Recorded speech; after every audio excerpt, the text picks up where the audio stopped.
It's not easy to stop it.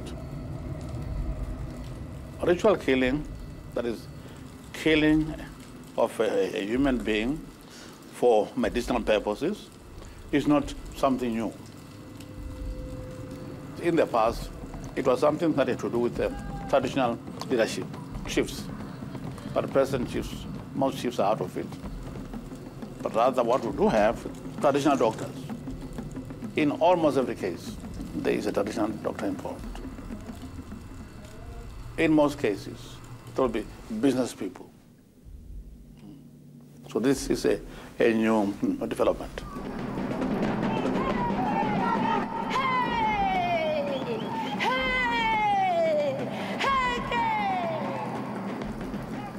To be a witch, they say it's not something which you can learn.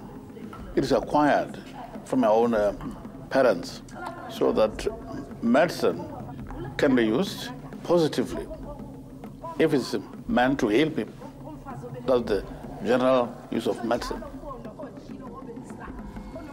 Murder is a word that is commonly used in Southern Africa.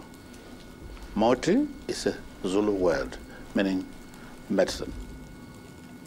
In other words, they're saying here, killing for medicinal purposes. Whereas the dumb people use the term ritual murder, referring to the way how you do it with ritual. It's not just a question of getting an axe or a knife and stab. You have to perform it in a certain way. That's why they use the term ritual murder.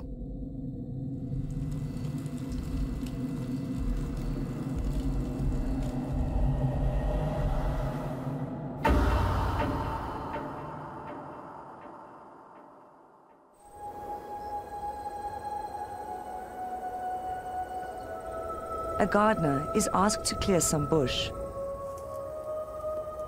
Overcome by a terrible stench, he cuts back the overgrowth.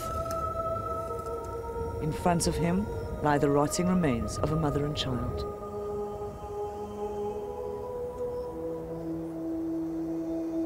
He calls the police. Yet another decomposing body of a woman is found. The Malkerns forest becomes the dumping ground of the dead. 11 more bodies are discovered.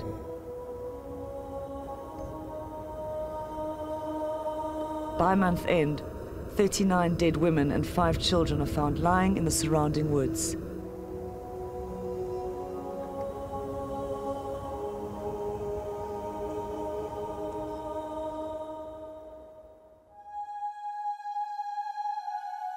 Swaziland is gripped by terror.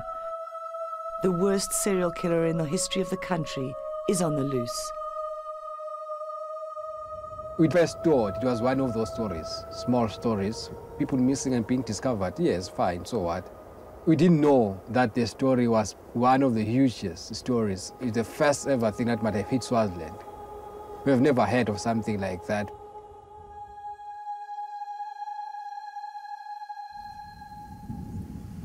It began here. David Simelane had just turned 13. Too poor, his family never managed to send him to school. He trusted his mother, who led the way up the rural Swazi mountainside. He followed her without question until she arrived here, at this isolated homestead, far from anywhere. She probably didn't say goodbye when she turned to leave. Abandoned, David Simelane was forced to make a new life. His new family sent him to school and he excelled. But David wasn't an ordinary child, and the signs of a terrible anger were beginning to show.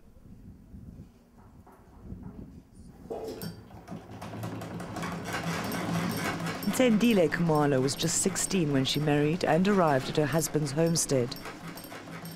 It was here she first met the orphaned boy. Kuthi aluse nje. Lengubuka kumne ngibona lokho ukuthi akathi elusa abe afunza isikole. Okay ke saqhubeka nemyeni wami samfaka esikolweni.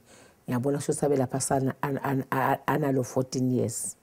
waphila ngamkhanzana 13 waqala ke kwenda grade 1 wafunza David abuye nesikolweni yaSmart wafunza akhanzala khaya babesimelane nabantu babakhela ababili Maweni naMandla wafunza David waphasa embili vele nakubo wabashiye primary waqhubeka wangena secondary yena.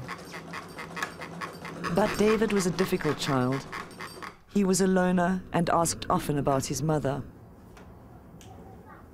Wagcina kusho nje abeta sometimes abengavami ukuthi sonke isikhathi abeta nje kabahlola angiqinise nje mntana ukuthi mhlatshwa ukuthi na ukuthatha wawungakuthatha ngokuthi intombi encane labantwana ngalendlela wala kubagqumisela entoyi. While the Simelane family spent all their money on his education, often unable to feed themselves, David, now a teenager, was wreaking havoc.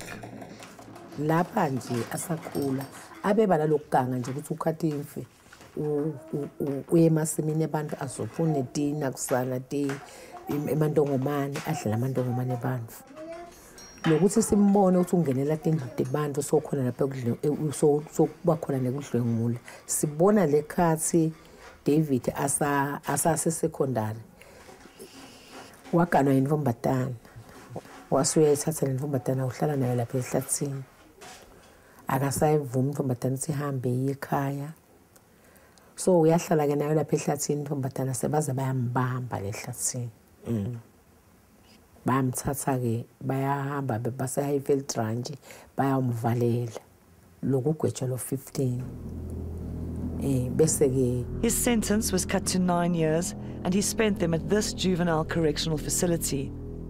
With each passing month, his anger built up, eventually reaching boiling point. When he was finally released, David Simelane took bloody revenge. Instead of heading home, Simelane ended up here in Malkerns, a forest area outside of Baban. Swaziland is poor and unemployment is at an all-time high. There are farms in Malkerns. Young women seek work here. The perfect hunting ground for Simelane. He would promise them jobs. They would be lured by his clever conversation. Their families would never see them again.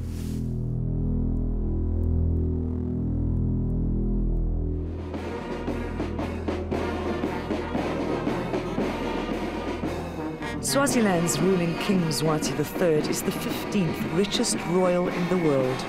He is the only absolute monarch left in Africa. But the people here are poverty-stricken and 40% of adults are HIV positive, according to United Nations figures. That's the highest infection rate in the world. Despite this, lavish ceremonies and ancient traditional events still draw tourists from around the world, as does the exquisite rural scenery, the Malkerns forests being part of this. I was working for the Times of Swaziland, which is the largest newspaper in the country. And I was assigned, it was kind of a beat report. I wasn't a beat reporter per se, but then there was a story, a police report, that the police have discovered some bodies at Malkerns, next to Ickley's Nest. After the discovering the 3 bodies, we went out on another day. We discovered about 6 of them. Then later, on a Saturday this time, it was in the morning, we went out, we came around this place. It's mountainous, you can see. We went different ways. Police, others going that direction, the east, north, south, searching the forest. And to our surprise, about 11, 13 bodies were found, which took the number to about 20. It was quite a shock.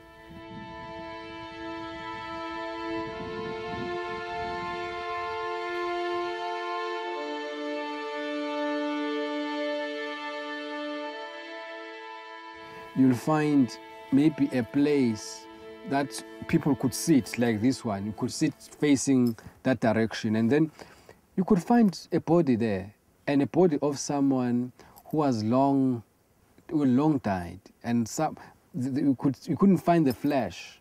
If there was a flesh, it was hardly recognizable. It was really bad, in a bad position, bad state. It was quite scary. When we got home in the midday, I was very smelling. It was bad, and I had to take off my clothes. I throw them outside. I couldn't keep them in the house. It was just stinking. But you know, that kind of smell, it was really something else.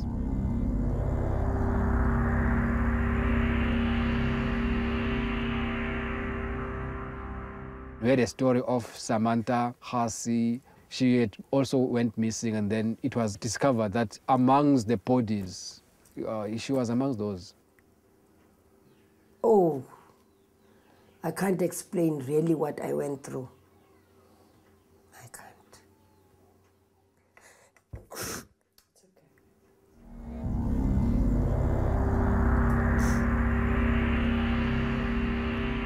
Mabel Khasi remembers her daughter Samantha on her way to meet a man who had offered her a job at a factory. It would be the last time she would see her daughter. Before she left, she says to me, "Hey, Ma, I'm frightened of this man. I think he wants to kill me." So I said, "No. Now why go if he wants to kill you? If you feel you've got that feeling that he's going to kill you, why do you go?" So she says to me, "But Mommy, he's a well-spoken man, you know, and very, you know, he's got a pleasant face. And maybe it's just that I'm thinking that about him. He won't do it." And there off she went. And as more and more dismembered bodies were discovered across the kingdom, the country was plunged into a terrifying state of fear. The killer was fast spreading his evil.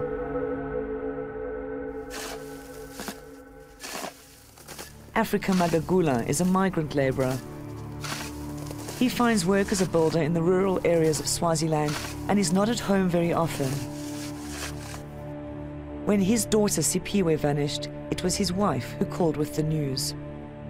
Abengahambeli khashana behamba nje abuye enzambama kunabo malume bakhe ahlava kahle labi aphinze abuye but kulokunyamalala kwakhe wanyamalala vele malanga lamanengi saze sethuka sana semaphoyiseni.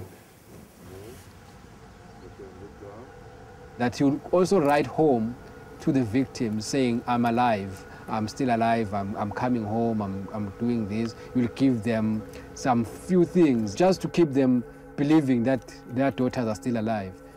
He was a man who knew what he was doing. Ngeva lento lena seyiphuma ku list kubalwe amagama labantwana labashona. Kwakhanza sinalela lo wami igama liyaphuma lapho. Ngeva nje ngapho singaqhuleka vele. Ngaphatheka kabi kakhulu nje yonke lawo malanga ngizange ngikhona ukuphila kahle. Kuhlungu bungakhela into letiningi la ngadini. Bungakhela singigule ngaphatheki kahle ngingakhona ngisho nekusebenza. Njengalo ngisebenza kanjena nakufika nje umcabanga lo mntwana nami. Kuyaphela 10 minutes ngimile ngingasebenzi. Kanze isikhathi siyahamba litsaka liyo. Police worked tirelessly to catch the killer, and still the body counts continued to rise. Condoms were often found near the bodies, skulls stuffed into plastic packets. Hands were tied behind the back, the clothes of the dead discarded close by. But the most chilling aspect lay in the fact that these bodies were all dismembered, chopped up, and missing body parts. African societies sometimes do believe in ritual murder. We've got to take somebody's part, cut it while still alive in order for you to have luck to access whatever. We could only suspect that the motive could have been for body parts. In the past, there were no young people involved in ritual murder cases. But presently, because of the commercial aspect of it, you find now young men being involved in it. But they're there because they want to make a living. They slice up and take out the parts from the whoever is alive. They don't kill you first before they do it. They do it while you are alive. Otherwise, it doesn't work. Whatever they want to do with it, it doesn't work. Breast, genitals.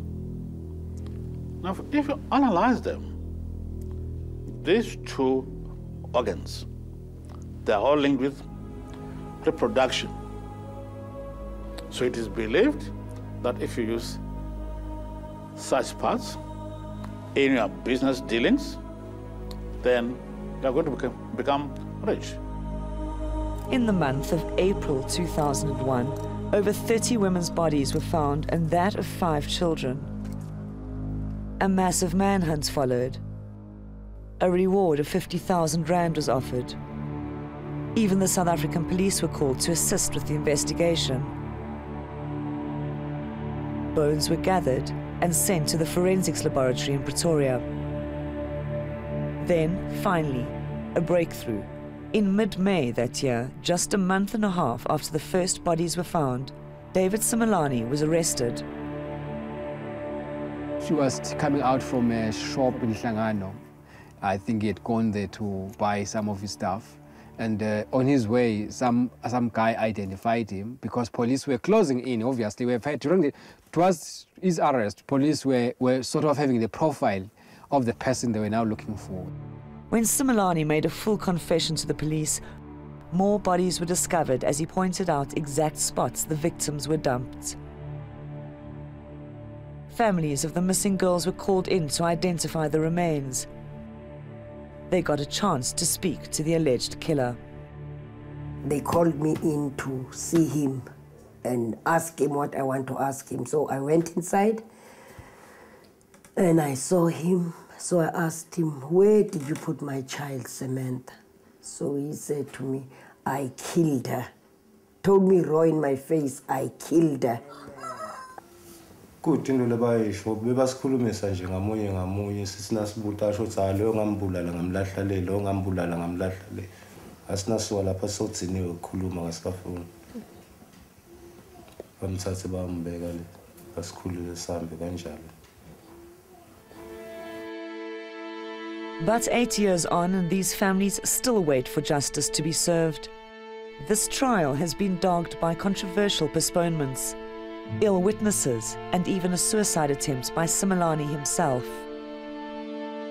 Several factors could be attributed to this. Firstly, it's the number of witnesses. This is not your ordinary trial.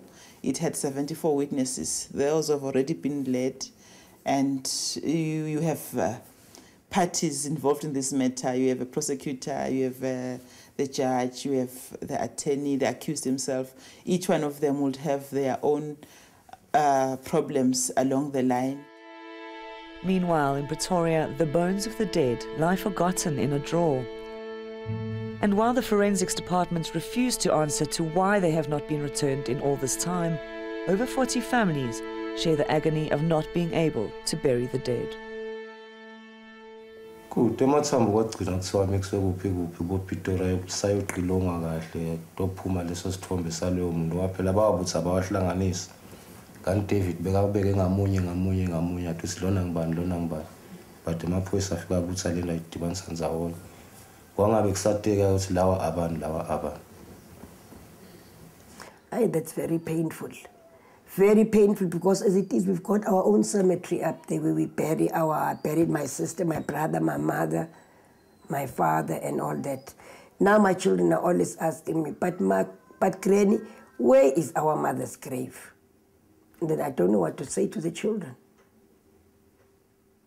And even then, even if now they give us and say, bury the bones, how do I know whether they're giving me my child's bones? Pepisile Maseko is a Swazi traditionalist. She's angered by the slow response of government. The impact on the families, she says, is enormous.